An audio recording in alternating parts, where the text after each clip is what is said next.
जीवनमा हामी सबैले सहजता चाहेका हुन्छौँ। जीवन सहज बनोस् भन्ने हाम्रो चाहना हुन्छ। तर फेरि हामीले चाहेको जस्तो जीवन चाहिँ सहज बनिरहेको छैन। जीवन छैन त्यस्तो सहज। अब यो जीवनलाई कसरी सहज बनाउने त? सहज जीवनशैलीका सूत्रहरू के हुन सक्छन् त? यसबारेमा थुप्रै गुरुजनहरूको बहुत महत्त्वपूर्ण सन्देश छ। आजको यो बसाइमा म यस बारेमा हजुरहरूसँग महत्त्वपूर्ण सेयरिङ गर्न गइरहेको छु। नमस्कार। आजको दिव्य विचारधाराको यो नयाँ श्रृङ्खलामा यहाँहरू सबैलाई धेरै धेरै स्वागत छ। मित्रहरू, तपाईँ हामी सबले चाहेको जीवन कस्तो हो भन्नुहोस् त? सहज जीवन। त्यो सहज जीवनभित्र के छ? शान्ति छ, समृद्धि छ। शान्ति र समृद्धिले भरिएको जीवन सहज बनोस्, जीवन सिधा रेखामा अगाडि बढोस् भनेर तपाईँ हाम्रो चाहना चाहिँ त्यस्तो हुन्छ। तर जीवनले फेरि हामीलाई उबड खाबड, कहिले माथि कहिले तल वक्र रेखामा कुदाइरहेको हुन्छ। जीवन सहज छैन। थुप्रै मित्रहरूको जीवनमा धेरै दुःख पाइयो, धेरै कष्टहरू भयो, धेरै चुनौतीहरू भएर सबको गुनासो छ। धेर थोर मात्रै हो तर गुनासो सबको छ।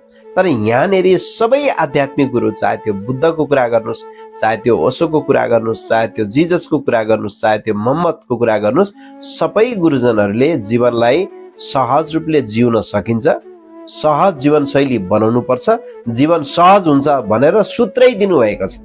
सूत्रै दिनुभएको छ। अब त्यसको एउटा महत्त्वपूर्ण सूत्र म सेयर गर्छु। सहज जीवनशैलीको एउटा महत्त्वपूर्ण सूत्र जो गुरुजनहरूले दिनुहुन्छ त्यसलाई म सेयर गर्छु। त सबैभन्दा महत्त्वपूर्ण कुरा चाहिँ के हो भने, तपाईँ हाम्रो जीवनमा हामीले चाहेको जस्तो र हामीले नचाहेको जस्तो दुई प्रकारको घटनाहरू घट्छ। कहिले हामीले चाहेको जस्तो घटना घट्छ, अब कहिले हामीले नचाहेको जस्तो घटना घट्छ। हामीले खुब मेहनत गर्छौँ, रिजल्ट आउँदैन। हामीले खुब केयर गर्छौँ, स्वास्थ्य बिग्रिन्छ। हामीले खुब केयर गर्छौँ, छोराछोरी बिग्रिन्छ। हामीले खुब केयर गर्छौँ, के बिग्रिन्छ? पेसा बिग्रिन्छ, व्यवसाय बिग्रिन्छ। कहीँ न कहीँ हामीले सोचेको भन्दा ठिक उल्टो अथवा तलमाथि रिजल्ट आउँछ नै। अब यसो भएपछि हामीलाई छटपट्टि हुन्छ, अब तनाव हुन्छ, कहीँ व्यापार घाटा हुन्छ, कहीँ सम्बन्ध बिग्रिन्छ, अनेक किसिमको समस्याहरू आउँछ। यसले तनावै तनाव सिर्जना गर्छ। यति धेरै तनाव सिर्जना गर्छ भनिन्छ कि 25 लाख भन्दा बढी नेपालीहरू नै मानसिक रोगीको शिकार भएका छन् अथवा मानसिक रोगी भएका छन्। भनेपछि यत्रो धेरै मानिसहरूले जीवनमा कठिन स्थिति महसुस गरेर नै यस्तो भइरहेको छ नि। नत्र मानसिक रोग किन लाग्छ? कयौँ मान्छेलाई इन्सोमेनियाको रोग छ, भनेको राति सुत्न नसक्ने अनिन्द्राको रोग छ। यो सबै कुरा कसरी आयो भन्नुहोस् त? जीवन असहज भएर त आयो नि। अब यसलाई सहज बनाउने कुरा के हो भने, गुरुजनहरूले भन्नुहुन्छ, सारा गुरुजनले भन्नुहुन्छ, जीवनमा तिमीले चाहेको जस्तो र नचाहेको जस्तो यो दुई प्रकारको घटनाहरू घटिरहन्छन्। यो दुईटै घटनालाई स्वीकार गर। यति एक सूत्र। जीवनमा जे घट्छ, जस्तो घट्छ, सुखमा नमात्तिकन, दुःखमा नआत्तिकन त्यसलाई स्वीकार गर, एक्सेप्ट गर। हामीले क्रिसमस भर्खरै मनायौँ। जिजसको बडो सुन्दर देशना छ, सूत्र छ, तिमी लिली जस्तै जीवनलाई अगाडि बढाऊ। लिली फुल हुन्छ नि, त्यो लिली फुल कस्तो हुन्छ, त्यो फ्लावर कस्तो हुन्छ भन्दाखेरि त्यसलाई हामीले रोप्छौँ। रोपेपछि न उसले धेरै परिश्रम गर्नुपर्छ, न उसले सङ्घर्ष गर्नुपर्छ। स्वतः त्यो परिस्थितिसँग घुलमिल हुँदै हुँदै हुँदै ठुलो हुँदै हुँदै हुँदै सुन्दर फुलको रूपमा विकास हुन्छ। त्यसले घाम आउँछ केही भन्दैन, पानी आउँछ केही भन्दैन, हुरी आउँछ केही भन्दैन, चिसो हुन्छ केही भन्दैन। चुपचाप आफ्नो यात्रालाई स्वीकार्दै अगाडि बढ्छ। घाम आए पनि स्वीकार छ, शीतल भए पनि स्वीकार छ, वर्षा भए पनि स्वीकार छ, वर्षा नभए पनि स्वीकार गर्छ। त जस्तो सुकै घटना घट्छ त उसले स्वीकार गरेर अगाडि बढ्छ, त स्वतः एउटा सुन्दर फुलको रूपमा विकसित हुन्छ। ठिक त्यसै गरी जिजसले भने जस्तै तपाईँ हामीले पनि सहज रूपले लिनुपर्छ। जस्तो आज ठिकठाकै सुतेको, भोलिपल्ट उठ्दा टाउको दुख्यो, अब त्यसलाई स्वीकार्ने। अब मान्छेले के गर्छ, यहाँनिर फाइट गर्न थाल्छ, मलाई नै टाउको दुख्नु पर्ने, मेरै टाउको दुख्नु पर्ने, ओहो कति टाउको दुखेको, म त साह्रै टाउको दुख्यो। मान्छे रिसाउन थाल्छ क्या। ठिकठाक भएको बेलामा ऊ खुसीले फुरुङ्ग हुन्छ, त अलिकति पेट दुखोस्, अलिकति टाउको दुखोस्, उसलाई रिस उठ्छ। भनेको जस्तो अलिकति भएन कि त्यसलाई स्वीकारै गर्दैन, उसले त्यसमा झगडा गर्न थाल्छ। उसले शिकायत गर्छ, मेरो छिमेकीले यति सहयोग नगरिदिनाले मेरो आज बर्बाद। मेरो फलना परिवारले यति सहयोग नगर्नाले मेरो उन्नति भएन, कम्प्लेन गरिरहेको हुन्छ, शिकायत स्वीकार्दैन। कहीँ चुनावमा उठ्नुभयो, कहीँ परिश्रम गर्नुभयो, मेहनत गर्नुभयो, व्यापारमा सफलता भएन, पढाइमा सफलता भएन, जागिरमा पदोन्नति भएन, अब यसलाई नि स्वीकार्नु पर्यो नि। स्वीकार गरेपछि के हुन्छ भने मन शान्त हुन्छ। मन शान्त भएपछि त फेरि कसरी अगाडि बढ्ने भनेर कारण भेटिन्छ नि त।